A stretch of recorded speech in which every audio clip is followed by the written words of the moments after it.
Welcome to Insider Insights. I'm Richard Mason, Chief Technical Director for Hart Energy. We're broadcasting from Houston, Texas, where the North American Prospect Expo, the winter version, is underway here in a delightful February afternoon. We have a very special guest today, and I would like to welcome to our program Mr. Dewey Bartlett, who is the mayor of Tulsa, Oklahoma. Dewey, appreciate you being here, man. Thank you very much. Great to be here.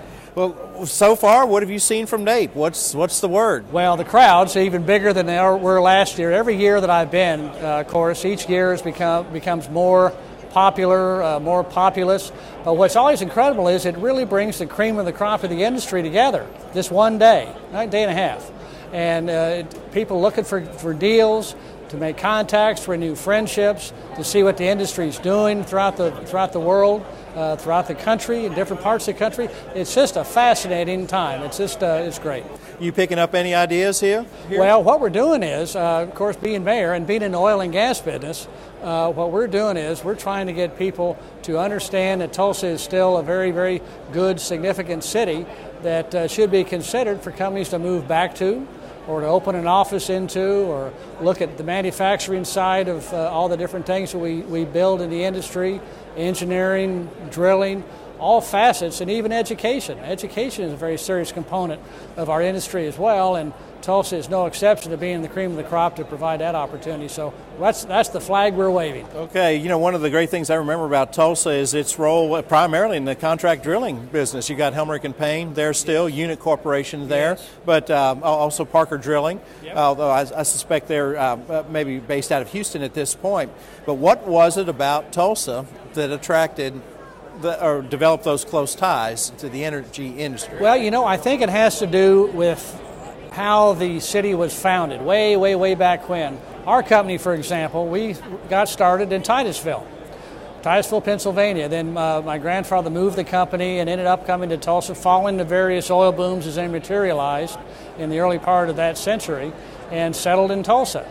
And so many people over the years became attracted to Tulsa. It's a very pretty area, beautiful area, green country as we call it sometimes.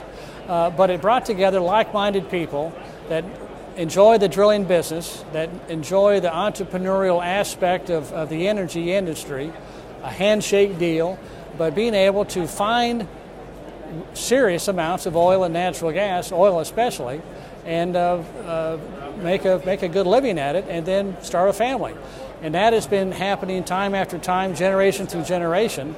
And so now I'm here down in the great city of Houston, reminding people that Tulsa is a great place to come back to help grow the industry in their own way, and just to celebrate what we can offer. I appreciate your reference to history there. Titusville, 1859 is where it all started. Exactly. Pretty much. And then that's sort of what I recall historically is that oftentimes you'd have individuals from Ohio, West Virginia, or Pennsylvania. When they first came to the Southwest to look for oil, of course they were looking for anticlines at that day and time. Yep. We're talking about not 100 years ago, but more than 100 years ago when these individuals first came to this part of the country. Oh, yeah, many times, well before statehood in Oklahoma's case. But it really began a very long process that to me is fascinating, because we see where areas have been drilled and re-drilled for literally 100 years and more, and people will think, well, that area is played out. But all that information is created by drilling that one hole is then kept. And with the new technologies that our industry keeps creating, the shale plays are a perfect example of that, of how to get more oil and natural gas out of the earth, out of the rocks, that heretofore might be considered to be no permeability, no porosity, unworkable, but tell that to the shales today. Look what's happening. So all that information we have is very, very unique throughout the different states that are involved in the industry. And for us to keep that industry and then reprocess it, reuse it, gives a geologist, especially a new geologist, a good vision, something else to focus upon, and to create a great drilling opportunity. And as we know, optimism is very rampant in this industry, and if we get lucky, some good money can be made, and next deal, please. One of the other advantages to Tulsa is that it's been a manufacturing center for a long time. Yes. And I wonder if you might discuss manufacturing in terms of energy. What's very interesting about Tulsa is that today there are over 20,000 jobs directly employed in the manufacturing of oil and gas things, big and small, whether it's pumping units, valves, switches, tanks, refineries, gas processing, compressors, engines. All of this is being made today and has been made in Tulsa for several decades, but that is second only in numbers to Houston, Texas. So we have a huge significance. And the interesting thing about that is, besides being able to make things for the oil and natural gas industry, so many of those products are easily segued into other industries. Because all we're doing is they're just controlling or doing something with an electron or a molecule of something, and could be oil or natural gas, or it might be involved in some kind of alternative energy use. So we have such tremendous capability in Tulsa in that regard that we're easily focused upon because we have that tradition, we have that expertise. The workforce in Tulsa is really incredible. And so many other parts of our country, for whatever reason, they don't have the workforce that we have. So it's really a huge asset we have, and so that's one of the reasons that we're focusing on the manufacturing side of the industry in Tulsa, that we have the capability of meeting a need. I didn't know you were coming, but I was visiting with some other individuals earlier, and they were talking about downtown Tulsa and the revitalization that's going on. What's happening down there? Well, it really has been undergoing a true renaissance for the last several years. We have a brand new baseball park, holds about 8,500, 9,000 people. It's on the east side of downtown. West side of downtown, we have a new arena called the BOK Arena. Holds about 19,000 people. It's a beautiful place. We've had a lot of great concerts, but it's one of the top ticket-selling venues in the world. Almost every year it's in the top 10 in the world, which is pretty incredible. But that has led to a revitalization of our downtown area. Had been pretty much occupied in the daytime by businesses, offices, and then they would go home at night and no one was there. But now people have moved back. It's very similar in fashion to many other cities that are revitalizing their downtown areas, the heart of the city. But we have a lot of new restaurants and good places to live, especially. 2 new hotels are in downtown Tulsa. Tremendous number of terrific restaurants, great bars. But it's a lot of fun to come to downtown Tulsa now. It's just one more of many attractions to the area that many employees and employers are looking for that opportunity. As you know, Tulsa is a great city, but it's not a huge city, and everything is no more than 20 minutes away. So drive time is very short, but the employees love the buzz of the downtown area, especially the younger group. We have an organization called TYPROs, Tulsa Young Professionals. It has a membership of over 8,000 people under the age of 35 or 40. And they've made a decision to stay in Tulsa, to have a job, grow their families. So that, to me, is a terrific outlook for the city when our younger generations, the new geologists, the new engineers of our industry, when they've made a commitment to stay in Tulsa and grow their families, hooray. That means the future looks pretty solid, and that downtown area is a very integral part of that activity. In that case, it's a great thing to be living on Tulsa time. Absolutely. I like that. Now, University of Tulsa seems like it does some things in terms of energy education. I wonder if you're familiar with those programs to the extent that you could discuss them. The University of Tulsa is one of the, I'd say, the top 5 in the country, certainly the top 3 in their education of petroleum engineers. It's very, very significant. They also have a big focus on geology. They have a history of completing a tremendous program in geology as well as in petroleum engineering. But a new activity they have that is very important is in the energy management division. A gentleman named Ted Jacobs started up a similar program at the University of Oklahoma many, many years ago, very successful. He then was recruited by TU to come to University of Tulsa and do the same thing, which he's done. Very, very high quality people graduate from that program. Most of them are hired by the time they're sophomores. But they get involved in a variety of things, and one thing they do is they get involved with new forms of energy, certainly new forms of the shales. the conference that Hart is going to have, as a matter of fact, within a few months, the Mid-Continent Conference. Doug Mid-Continent, yeah. Yes, that's going to be a big deal. TU is going to be very involved with that as well as other institutions, but they're focusing on the real up-and-comer, the Mississippi line play that is happening just outside of Tulsa's back door, to the west, north, up into Kansas, and Tulsa really is the capital city of that whole play that's just beginning to start now.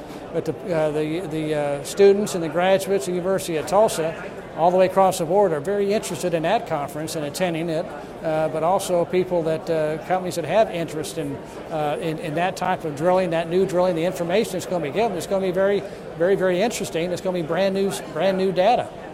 And speaking on behalf of Hart Energy, I can say that we're really excited about the opportunity in Tulsa for Mid-Continent. This is a brand new conference for us. Oh, it's a big deal. It really is. It's so important because it'll help showcase Tulsa, obviously, as being, as far as I'm concerned, the center of the universe for any city, with all the different aspects that are involved with the creation, production, exploration, and discovery of energy.